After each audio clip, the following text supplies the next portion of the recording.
Bonjour, je vous retrouve pour un aperçu du dernier né de chez Canon, le PowerShot SX740 HS.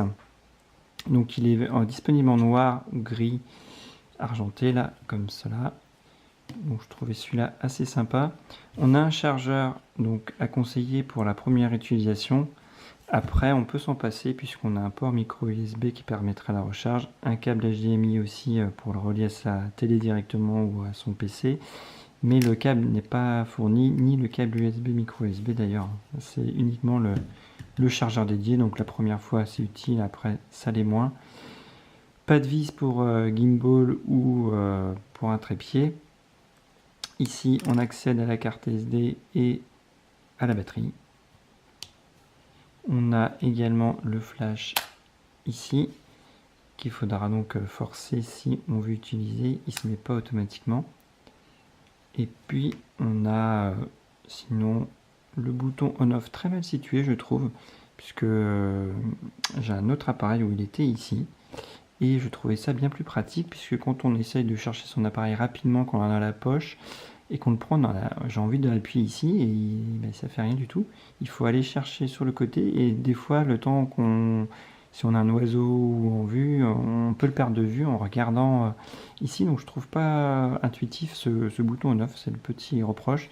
Sinon le côté compact l'est pas trop, hein, il est quand même assez gros. On est à presque 300 grammes sur la balance, donc assez lourd aussi pour un compact.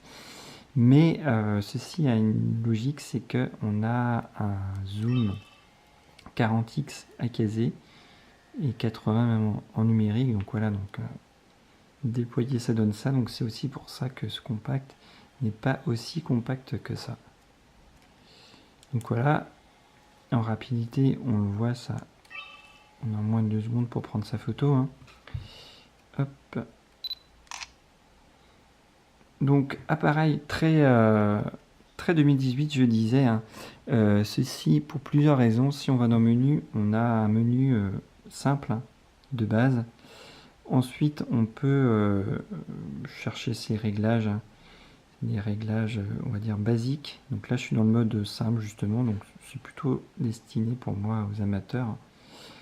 Donc voilà, les réglages assez classiques, hein, si combien de temps on veut que sa photo reste affichée à l'écran après la prise, quelques petits menus pour désactiver quelques aides, pour régler la qualité vidéo, qu'on peut aussi faire après, des petites options pour le mode lecture, et des fonctions si on va vouloir mettre son GPS pour les communications sans fil, donc sans fil, Bluetooth, Wi-Fi, mais avec logiciel il faut installer sur son smartphone ou sur son PC les suites logicielles de Canon pour pouvoir en bénéficier.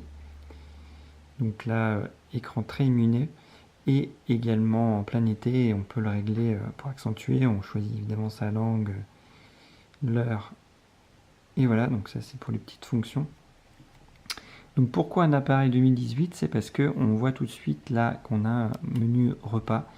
Donc on va pouvoir prendre en photo son repas, l'envoyer sur son smartphone pour alimenter le réseau social de son choix. Un mode flou arrière-plan, donc le fameux effet bokeh, très à la mode aussi. Ça c'est un mode plutôt sport, donc si on a des sujets en mouvement. On a un mode ici scène, où on appuie sur 7 et on va choisir donc le fameux effet police, où on peut régler en plus pour avoir un grain de peau parfait. Ça évite de passer par Photoshop même si ça reflète pas la réalité. Scène de nuit, noir et blanc granuleux, flou artistique, effet grand angle, peinture huile, aquarelle, photo jouée, miniature, feu d'artifice, et on revient au début. Donc là, ça c'est pour centrer le sujet, ou alors plutôt suivre s'il y a un visage par exemple, et qu'il est plutôt sur la droite, donc l'appareil va avoir tendance à suivre sur la droite et à faire l'autofocus sur la droite et non pas au centre. Par contre, si on veut forcer cet autofocus sur le centre, on peut le mettre ici.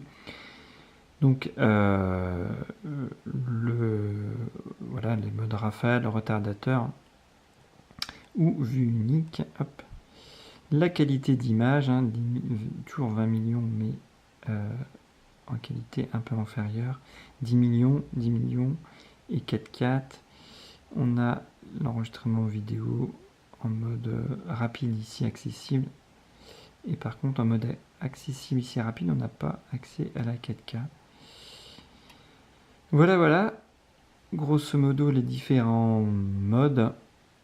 Hop, et puis on peut aussi avoir ici un réglage rapide 4 tiers, 16/9, on n'est pas obligé de repasser par le menu de départ. Donc ça c'est pour la photo. On a également évidemment les modes M, P, et puis voilà tout un mode AVTV qui permettent de... Là c'est plus pour des modes, on va dire professionnels, entre guillemets, amateurs éclairés, où on peut faire ses propres réglages d'ISO, d'ouverture et tout. Donc ça je vais pas rentrer dans le détail parce que je suis pas un spécialiste, donc je préfère ne pas raconter de bêtises, mais en tout cas il y a une possibilité de plus personnaliser vraiment son appareil comme on le veut. Et en mode vidéo, donc là on va passer en mode vidéo, on a également tout un tas de réglages. Donc là on accède bien à la 4K, 25 images par seconde. Le 1080p en 50 pour des ralentis, 1080p on va dire standard, donc on voit qu'évidemment la durée de la carte est quasiment remplie. Donc là j'ai plus que 36 secondes, 1 minute 19, 2 minutes 44, et là du 720p en 50 images secondes. Donc le 1080p en 25 images est suffisant pour le grand public, parce qu'en 4K il faut savoir que ça prend beaucoup plus de place. On le voit, hein, on passe de 36 secondes à 2 minutes 44 en Full HD. Et ça est aussi très compliqué à traiter en images après. Pour faire des petits montages vidéo, c'est compliqué, il faut un bon PC. Et il faut aussi un écran pour pouvoir lire la 4K. Si on se contente d'avoir un écran 1080p, on ne verra pas grande différence. Donc voilà. Ça, c'est pour vraiment les réglages de base, mais on peut aller bien plus loin avec son appareil, puisqu'on a l'option instant vidéo, que si on active, on va pouvoir du coup faire des petits films de 4 secondes. On filme 4 secondes, et puis on va refilmer un autre moment de la journée 4 secondes, un autre jour 4 secondes, une autre fois, on va faire ça une dizaine de fois, ou plus, hein, et on peut choisir son passage qu'on veut pas. Par exemple, si on a filmé 10 scénettes et qu'on y en a une qui nous plaît pas, on la vire. Et après, l'assemblage se fait tout seul, donc ça permet d'un petit film très court avec des petits souvenirs, voilà, forts, et on peut l'envoyer sur son smartphone pour ensuite le mettre sur son réseau social. C'est un peu le but de la manip. Mais voilà, on peut faire ces petits trucs-là, c'est sympa. On peut aussi faire des effets miniatures. Alors ça, j'ai essayé, mais je maîtrise pas trop. Ça fait en accéléré. Donc après, il faut retoucher en vidéo pour pouvoir ralentir, remettre en son normal. Enfin, on peut s'amuser un peu comme ça, mais déjà c'est un peu plus compliqué, on va dire, des réglages un peu plus pointus. Il faut prendre le temps en fait. Là, j'ai pas encore pris le temps de tout faire, de bien aller dans les réglages. On a ici des options aussi pour corriger la luminosité, le style, hein, si on veut de l'éclatant noir et blanc, sépia. Voilà, donc on a quelques petits, la balance de blanc. Et voilà, là on revient au menu de base. Donc si on veut aussi, là, d'une manière classique, je prends ma photo et je sais pas, on va prendre par exemple ça. Donc là, je suis en mode vidéo, donc je ne vais pas prendre de photos, c'est un peu logique. On ne peut pas prendre de photos en mode vidéo. Par contre, on peut faire l'inverse, c'est-à-dire que là, si j'appuie sur enregistrement, l'enregistrement va se déclencher d'une vidéo. Mais par contre, si on est sur le bouton vidéo, on ne peut pas prendre de photos. Voilà, donc là, je prends ma photo. Elle s'affiche 2 secondes. Hein. Si je veux la lire, on va ici. Et là, on a la possibilité de faire pas mal de choses après. Hein. Faire pivoter l'image, la redimensionner. Et ça, c'est assez sympa finalement de pouvoir... Donc voilà, donc la diminuer. Donc là, c'est la diminuer pour l'envoyer ou la recadrer. Donc voilà, donc faut prendre un peu le temps de regarder. On a plusieurs options Là, on peut bouger un peu le cadre, mais on peut pas faire grand chose pour le moment. Et après, voilà, c'est avec la molette qu'on va chercher, redresser l'image. On peut faire des choses sympas. On peut changer le ratio. Hop, là, j'ai remis en 1, 2 tiers. Ou sinon, on a 16 neuvièmes. Hop, voilà. Et on peut aussi, oui, bah là, l'enregistrer, mais c'est pas ce qu'on voulait faire. Non. Et puis, alors, hop. Là, il insiste. Voilà, on peut, avec le zoom, voilà, j'y arrive. On peut choisir vraiment ce qu'on veut. On le met où on veut. Voilà. Et si on est bon, on fait recadrer et enregistrer. Et voilà. Et du coup, maintenant, notre photo d'origine, on se retrouve avec, avec ce petit aperçu. Voilà. Donc on a de la photo d'origine gardée et puis celle qu'on vient de créer. Donc ça, c'est plutôt sympa.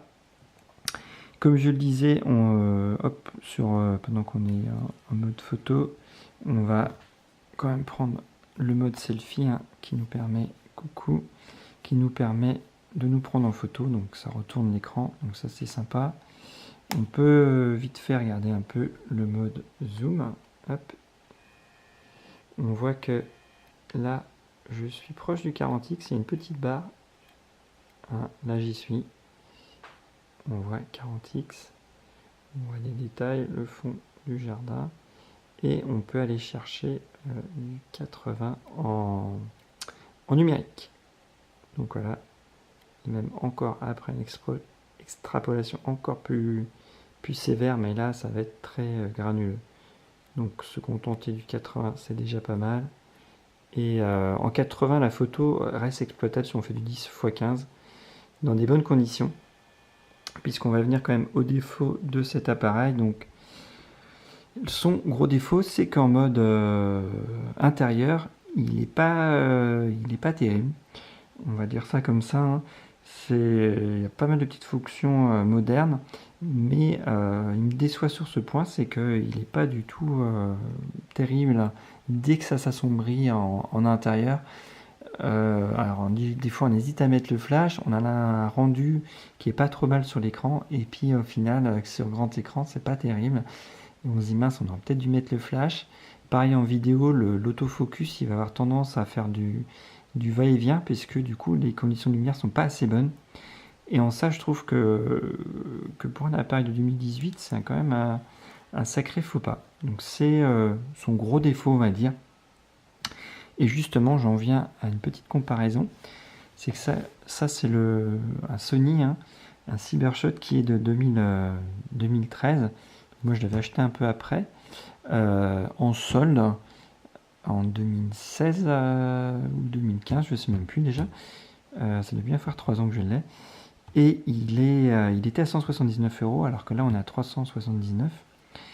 Et on a pas mal de petites fonctions modernes supplémentaires, là, comme l'effet bokeh et tout. Mais en qualité photo, il n'y a pas de différence entre les deux, on va dire. Grosso modo, de mon point de vue amateur. Et notamment en intérieur, je trouvais un peu léger. Et je retrouve le même finalement point faible ici. Donc moi, est-ce que je changerais mon appareil pour celui-là? La réponse est non. Puisque du coup, je trouve qu'il fait bien le travail. C'est à peu près le même poids. C'est à peu près les mêmes dispositions. On voit dans la batterie, dans la carte mémoire, ça se met pareil. C'est vraiment les mêmes principes. Et justement, j'en viens à ce point, c'est que je suis passé d'un à l'autre sans aucune difficulté.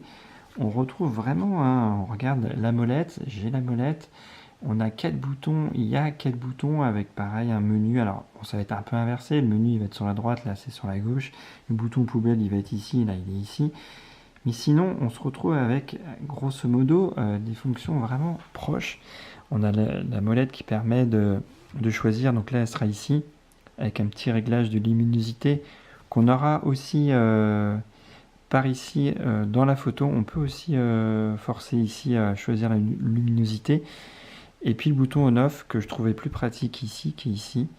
Alors le movie était ici, il n'était pas très pratique je trouvais, parce que du coup on avait tendance à appuyer et le déclencher aussi. Là c'est une bonne chose de ne pas l'avoir mis, mais j'aurais bien inversé les deux finalement. Je trouve que ça aurait été plus pratique. Mais grosso modo, voilà, on a un flash qui s'éjectait aussi. On avait un zoom x30 contre un zoom x80. Une rapidité qui va pour le power, pour le Canon, le PowerShot 740.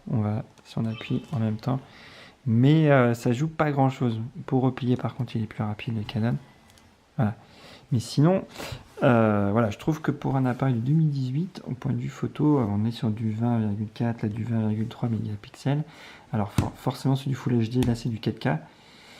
Et on a les petites fonctions gadgets qui ne sont pas, mais sinon c'est pareil, hein.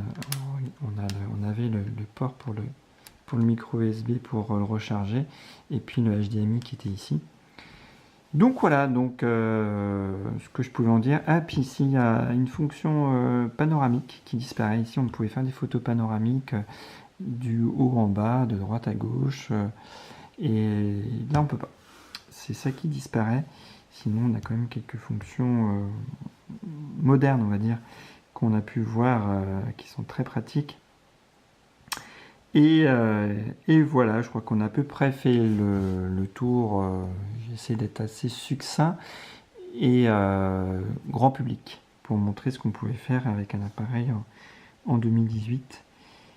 Voilà, je n'en dis pas plus, je vous laisse et je vous dis à bientôt. Bye bye.